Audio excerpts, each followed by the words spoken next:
Before the first radio broadcast crackled across the Atlantic, human voices were already echoing in the void between stars, while horse-drawn carriages still clattered on cobblestone streets.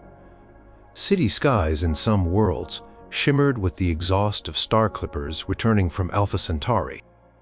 In 1895, the first human child was born not on Earth, but on a fledgling colony orbiting Barnard's star, their first words a curious blend of earthly languages. And picture this. By 1888, the elegant gas lamps of Paris were not fueled by mere coal gas, but by exotic isotopes painstakingly gathered from the swirling atmosphere of Jupiter. Some Ptolemies even saw ancient Egyptian hieroglyphs, once dismissed as myth, revealed as precise navigational charts guiding their descendants to Proxima Centauri by the year 1900. Believe it or not, Queen Victoria's Diamond Jubilee in 1897, in one reality, didn't just feature earthly parades, but a breathtaking flyover of majestic void ships, their sails catching solar winds from distant suns. Number 8.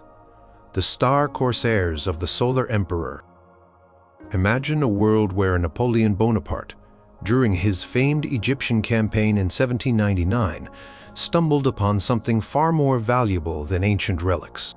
Not a tomb, but a crashed vessel of unknown origin, its secrets partly decipherable. This discovery, kept under the tightest secrecy, diverted the brilliant minds of post-revolutionary France towards a single audacious goal: conquering not just Europe, but the stars. By 1815, instead of Waterloo, Napoleon unveiled the first French étoile volante, or flying star, a crude, steam and reaction mass-propelled vessel that lumbered its way to the moon. The implications were immediate and terrifying for the rest of the world. French lunar bases, established by 1830, became strategic high grounds, and the tricolor flag was planted on Mars by 1855.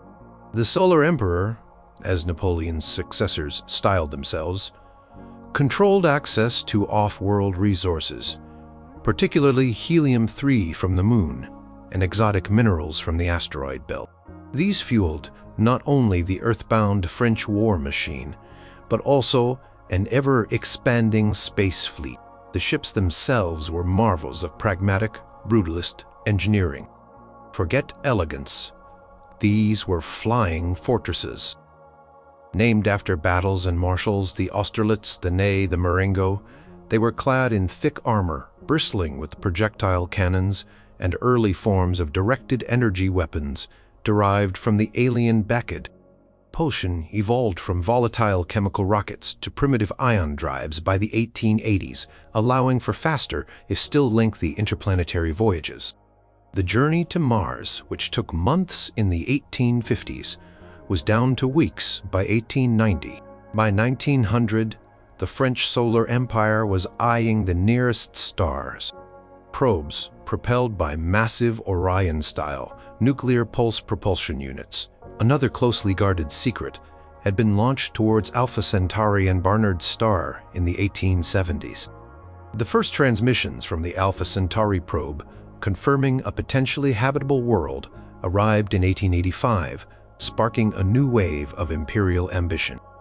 The first crewed interstellar vessel, the colossal Emperor Eternal, a kilometer-long behemoth designed for a multi-decade journey, even with its advanced drives, was under construction in Earth orbit, assembled from materials mined from the Moon and asteroids. Its mission: to establish the first extrasolar imperial outpost. On Earth, Paris was the undisputed capital of the solar system. Its academies trained elite cadres of astronaut officers and engineers. The Eiffel Tower, completed in 1889, served not just as an architectural marvel, but also as a massive terrestrial antenna for communicating with the burgeoning interplanetary network. The city's streetlights, as mentioned, glowed with an ethereal light powered by Jovian isotopes ferried back by heavily guarded tankers. Other nations like Great Britain, Prussia, and a slowly industrializing Russia maintained uneasy relationships with the Solar Empire, some forming reluctant alliances, others secretly attempting to reverse engineer French space technology from captured spies or salvaged debris. The dream of interstellar travel was, for most of humanity, synonymous with the chilling prospect of French imperial dominance reaching across cosmic distances. First interstellar human outposts, it was widely assumed, would speak French and salute the solar emperor. Number 7. When ley lines reached for the stars. What if the Earth's subtle energies, the kind that mystics and dowsers have talked about for centuries, were real, measurable, and vastly more powerful than anyone imagined? In this 1900, they were the highways to the stars. The journey began not with rockets, but with an accidental discovery in the 1820s by a team of researchers studying terrestrial magnetism and Ørsted's recent findings on electromagnetism. They found that Earth's telluric currents, vast flows of electrical energy within the planet's crust and mantle, had detectable patterns that astonishingly seemed to resonate with similar currents flowing between planets and even between stars. It took decades of painstaking work mapping these geodesic pathways, or cosmic ley lines, as they came to be known. Scientists like Michael Faraday and a much more mystically inclined contemporary, Baron Karl von Reichenbach, found that specially tuned crystalline structures could grit these currents. The first successful test in 1851 saw a small unmanned probe follow a current from London to a point just beyond Earth's orbit and return. The implications were staggering. Space travel wouldn't be about brute force propulsion, but about sophisticated navigation and attunement. By 1900, humanity had established small research outposts on the Moon and Mars, reached by Aether Dowser's ships that didn't so much fly as they were guided along these invisible rivers of energy. These vessels were often beautiful, intricate constructions of wood, brass, and vast arrays of precisely cut crystals. They didn't roar into space, they hummed, their crystalline engines glowing softly as they locked onto a pathway. The journey times were variable. Trip to Mars could take weeks if the planetary alignments were favorable and the currents strong, or months if navigators had to tack between weaker subsidiary flows. Interstellar travel was the next grand challenge. Mapping the interstellar currents was an immense undertaking, requiring observatories not just on Earth but on the Moon, and eventually Mars, to triangulate the faint cosmic emanations. The Great Galactic Survey, initiated in the 1870s, was a multinational effort, a rare piece of scientific collaboration in a world otherwise still divided by earthly concerns. Navigators became highly revered figures, individuals with a rare talent for feeling the currents and guiding their ships through the silent, invisible network. The first unmanned probe to successfully follow a current to Proxima Centauri and send back telemetry arrived in 1892, confirming the existence of planets. This spurred the construction of the first manned interstellar Aether Dowser, the Starseeker, a joint Anglo-German-American project. Launched in 1898 from a high-altitude station in the Andes, chosen for its proximity to a major terrestrial current nexus, it was a slow but steady traveler, expected to reach the Proxima Centauri system within a decade. Its crew lived in a self-sustaining environment, a miniature biosphere humming with the same energies that propelled them. Society, in this 1900, was subtly different. There was a greater appreciation for natural forces, a sense that humanity was part of a vast, interconnected cosmic web. Architecture in major cities often incorporated designs intended to harmonize with local telluric currents, and some alternative medicine practices focusing on energy balancing gained widespread acceptance. The dream of the stars wasn't about conquering them, but about finding humanity's place within their ancient flowing energies. Call of the cosmos was a quiet hum, a subtle pull leading humanity gently into the interstellar neighborhood. Number 6. The Alchemists, who turned lead into starships. Forget the Industrial Revolution as you know it. Imagine instead a renaissance where the cryptic promises of alchemy turning lead into gold. The elixir of life turned out to be not metaphor, but a coded science of transmutation and cosmic energy. Figures like John Dee and Paracelsus were not mystics chasing fantasies, but pioneers on the verge of unlocking the universe's fundamental operating system. The Philosopher's Stone wasn't a mythical rock, but a stable form of exotic matter, a catalyst that could manipulate the very fabric of reality. By the late 17th century, alchemical guilds, operating in deep secrecy, had mastered controlled transmutation. This didn't just mean creating gold, which they did. Initially destabilizing economies until they learned to regulate it, but also crafting materials with impossible properties, super light, super strong alloys, substances that could store and release immense amounts of energy, and even materials that could bend space locally. The first application was terrestrial, of course. Engines that required no fuel, lights that burned for centuries.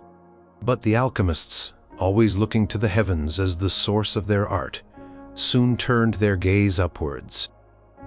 The first orrery ships, named for their complex gear like internal mechanisms that manipulated spatio-temporal metrics, reached the moon in the early 1700s. These were not rockets. They were vessels that created localized warps, stepping across space rather than traversing it linearly. The ships themselves were works of art, reflecting the alchemical belief in the harmony of science, spirit, and aesthetics. They were often built with intricate inlays of transmuted metals, stained glass made from celestial dust, and powered by a prima materia core, the refined essence of the Philosopher's Stone. By 1900, humanity had small hermetic colonies on Mars, Venus, beneath the clouds, in shielded habitats, and several Jovian moons. Interstellar travel was a reality, though a perilous and often deeply spiritual undertaking. The great work, as alchemists called their science, taught that space was not empty, but filled with sympathies and antipathies, currents of cosmic influence. Journeys to other stars involved complex rituals and calculations to navigate these currents, to ensure the ship's astral signature was in harmony with its destination. The Vatican, initially skeptical, became a major, if secretive, patron of alchemical space exploration after certain texts suggested that the biblical Eden or even celestial realms might be physically reachable. Expeditions were discreetly funded in 1892 to specific star systems identified through ancient esoteric cartography, hoping to find tangible proof of heaven, or perhaps even the locations of purgatory and hell. These interstellar voyages were not common. The ships, like the Stella Ignota or the Seraph's Wing, took years to construct and consecrate. Their crews were not just astronauts, but adepts, initiated into the deeper mysteries of alchemical cosmology. They reached Proxima Centauri in 1877 and Tau Ceti by 1895. The reports back spoke of strange new worlds, some barren, others teeming with alien life that resonated with alchemical principles of elemental spirits and vital forces. On Earth, society was stratified. The alchemical orders, often operating from fortified scholae that resembled monasteries or ancient universities, held immense power. Cities gleamed with alchemically produced light and were built from materials that defied conventional engineering. However, this power was not always benign. Rival orders sometimes clashed, and the secrets of transmutation were jealously guarded. Promise of the stars was, for many, intertwined with the arcane and the occult, a journey into a universe that was as much magical as it was material. A common person might see an orrery ship ascend a silent glowing jewel against the night sky, and wonder at the divine or diabolical powers that propelled it. Number 5. Pharaoh's star barges set. sail for eternity. Picture ancient Egypt, not just as a civilization of pyramids and pharaohs on Earth, but as the cradle of a legacy that would eventually span light years. The divergence point here is deep in antiquity. Perhaps the builders of the Great Pyramid were not just master architects, but also recipients of, or astute decoders of, extraterrestrial knowledge, star charts, and engineering principles mistaken for religious myth by later generations. Or maybe their obsessive sky-watching led to unique insights into gravity and light. For millennia, this sacred knowledge was cultivated by a priestly caste, passed down through secret texts and oral traditions, slowly refined with each passing dynasty. While empires rose and fell around them, the keepers of the celestial path worked, generation after generation, on the great journey. Their progress was glacial by modern standards, but relentless. Early experiments involved harnessing solar energy in ways we can barely conceive, manipulating gravitational fields with resonant frequencies, and understanding the subtle pressures of light. By the Ptolemaic period, they had craft that could ascend beyond the atmosphere. Silent, solar-powered sun barges. These were not for conquest, but for observation, for communion with the cosmos their ancestors had revered. The Roman conquest of Egypt drove the keepers and their knowledge deeper underground, but they persisted. Through the long centuries that followed, they quietly built, planned, and waited for the celestial alignments their ancient texts foretold. The 19th century saw the culmination of their millennia-long effort. As Europe industrialized and colonized the globe, the inheritors of this ancient Egyptian wisdom, now a global clandestine society blending ancient rites with cutting edge for their timeline. Science unveiled their first true interstellar vessel in 1880. The raw atom of this magnificent ship was not a product of steam or chemicals, but of solar sails voumed to capture was Prince Botany. Its design echoed the sacred barges depicted in tombs, but writ large, capable of supporting a community on a voyage lasting decades. By 1900, the raw atom was already years into its journey towards Proxima Centauri, following star charts that had been dismissed by conventional archaeologists as mere mythological representations. These charts, meticulously preserved on papyrus and gold tablets, were proving to be astonishingly accurate. A second, larger vessel, the Isis Sothis, designed to establish a permanent off-world gnome colony, was nearing completion in a hidden shipyard beneath the Nubian desert, powered by an even more advanced system of solar collection and gravitation wave riding.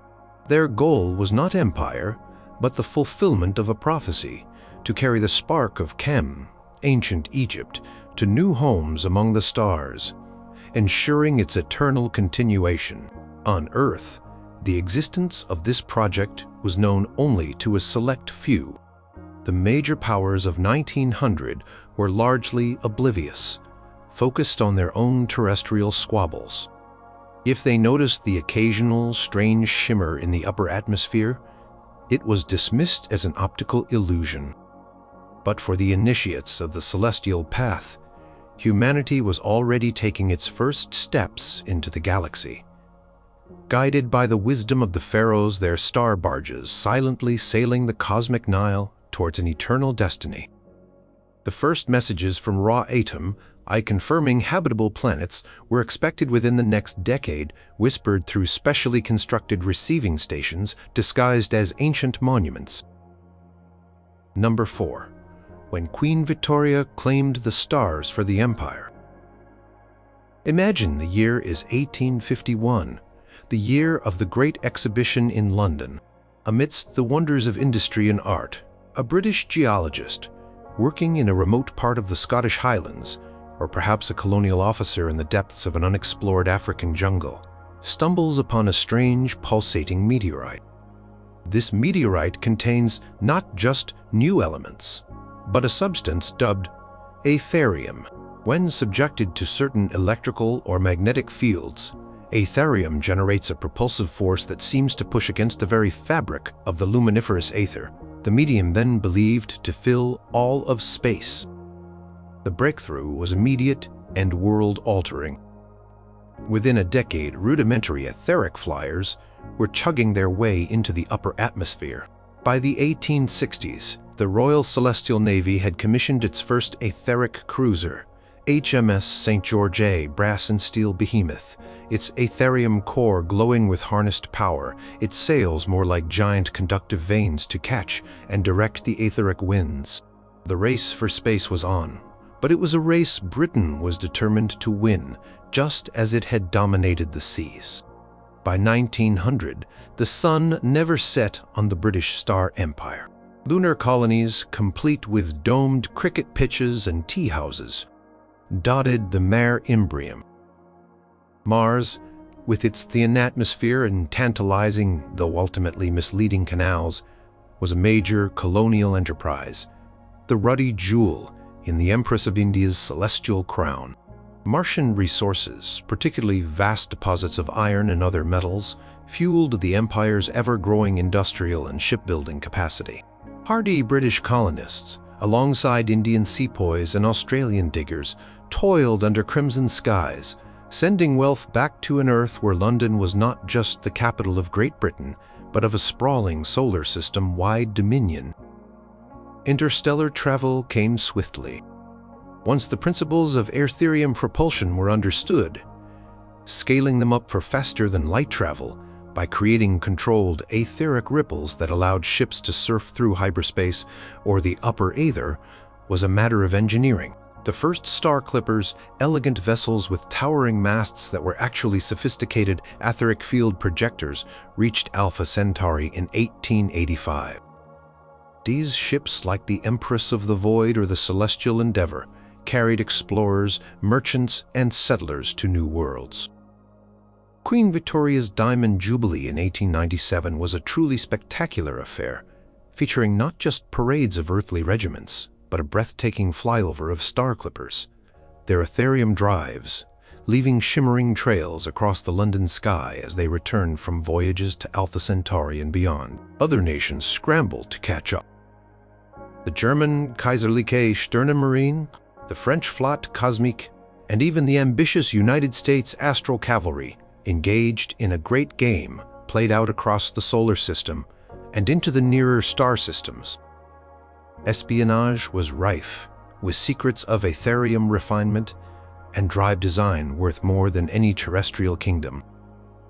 Treaties were signed partitioning stellar regions, though skirmishes between rival colonial expeditions were not uncommon in the asteroid belt or the newly charted systems around Tau Ceti and Epsilon Eridani. Common person in this 1900 lived in a world transformed. Newspapers carried headlines about new discoveries on Proxima b or trade negotiations for Martian ice.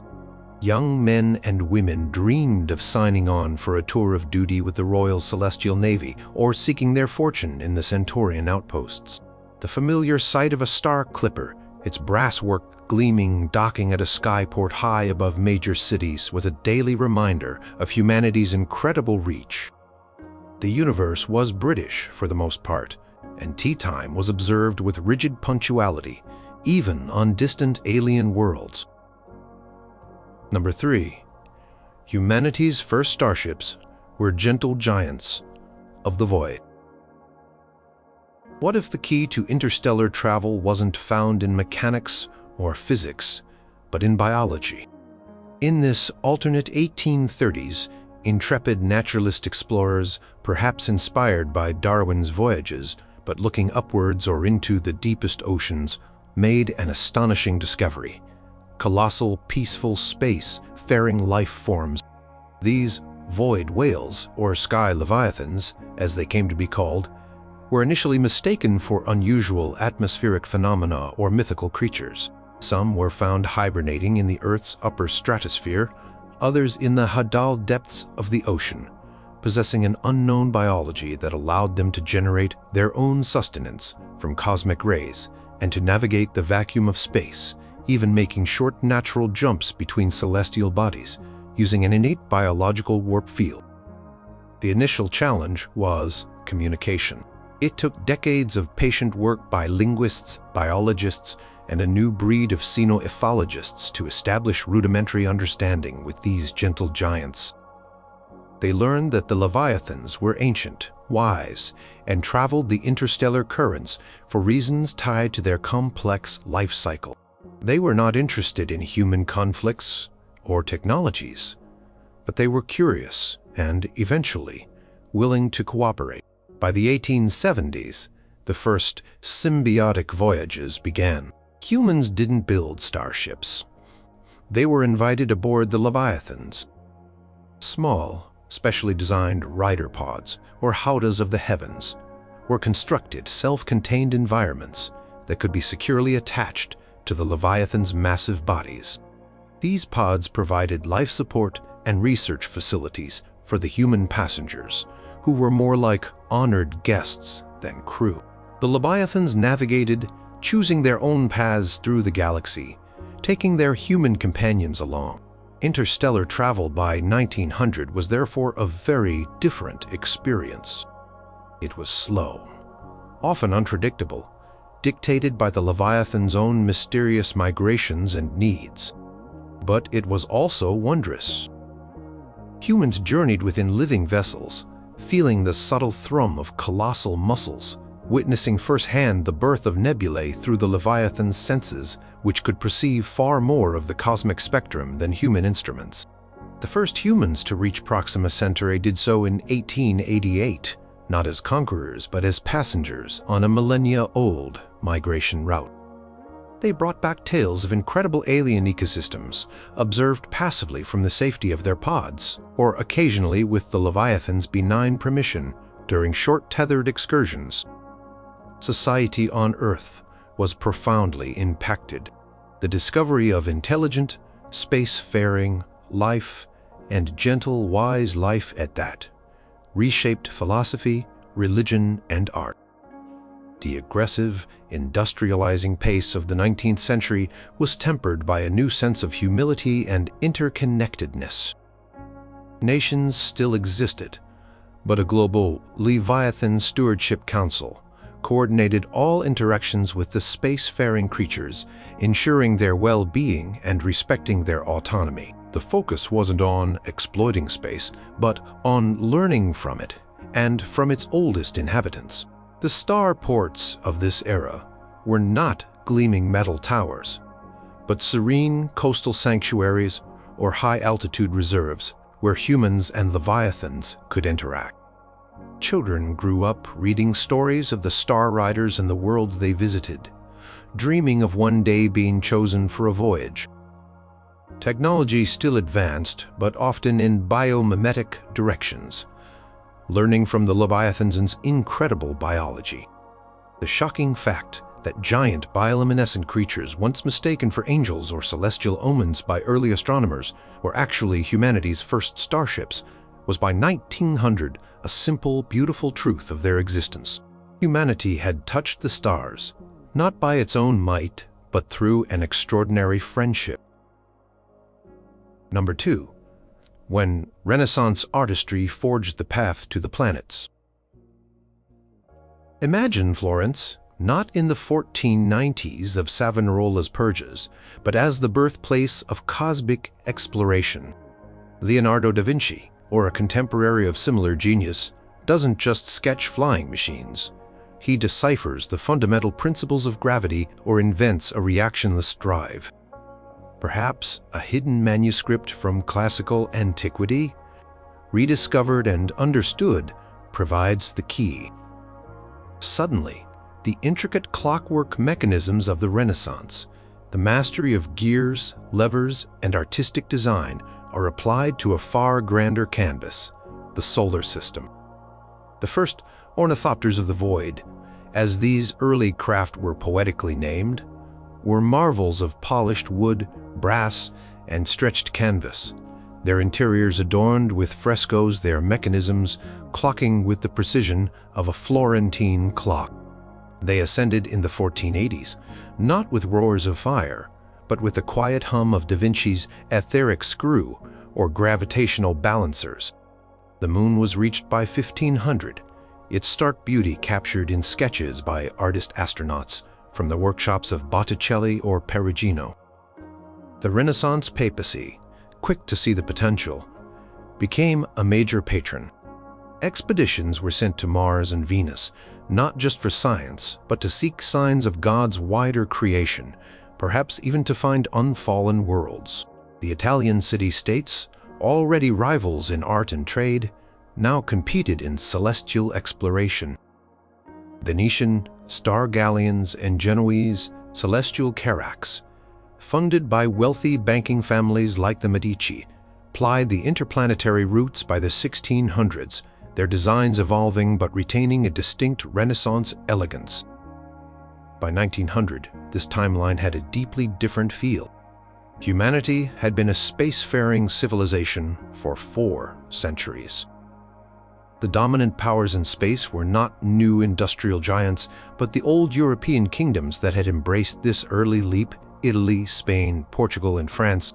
Their colonies on Mars were like transplanted Tuscan villas under crimson skies. Venus, its surface found to be hellish, was orbited by magnificent space stations that were themselves works of art, floating cities of domes and spires. The Jovian moons, rich in water ice and exotic minerals, were bustling outposts.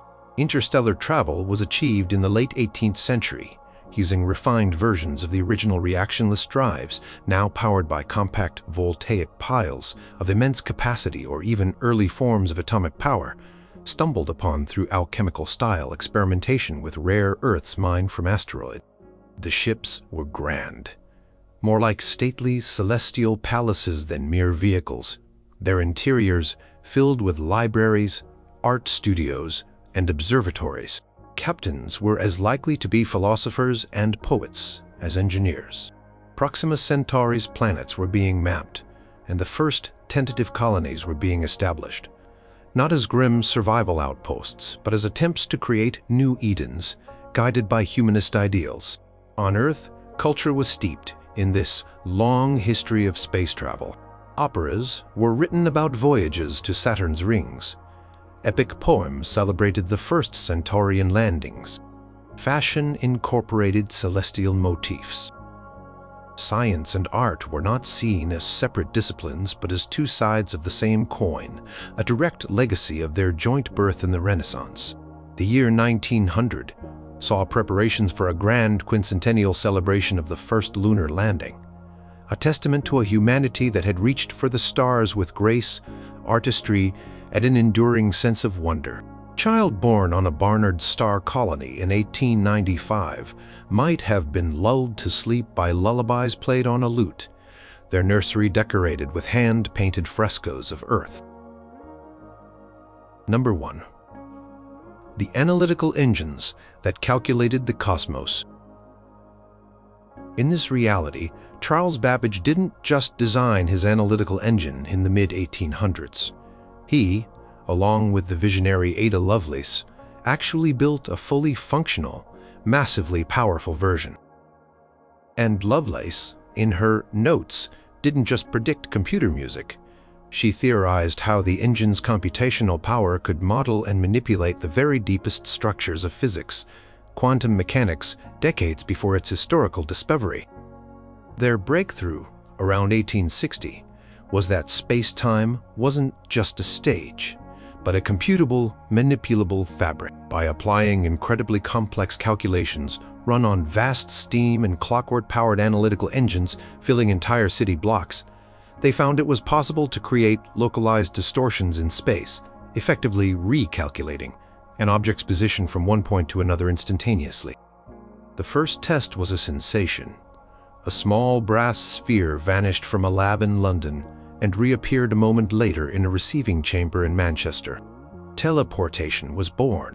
Scaling this up was an immense challenge, requiring ever larger engines and a deeper understanding of computational physics. By the 1870s, goods and mail were being teleported across continents. By the 1880s, the first calculation shuttles were designed.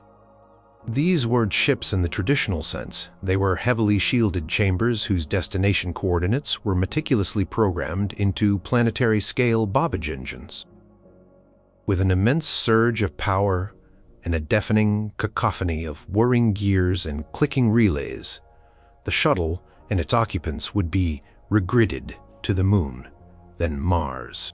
Interstellar travel was the next logical, if terrifying, step. Calculations required were exponentially more complex, the energy demands astronomical. Lovelace, who lived to a ripe old age in this timeline, becoming the revered mother of computation, oversaw the grand universal calculation project. By 1900, the first interstellar jump stations were operational. Massive engines on Earth and Mars working in tandem to calculate and execute jumps to nearby star systems. The ships themselves, now called excursion moords, were essentially reinforced passenger cabins with minimal life support, as the journey was instantaneous. The risk was immense. A miscalculation could scatter a molecule's atoms across light years.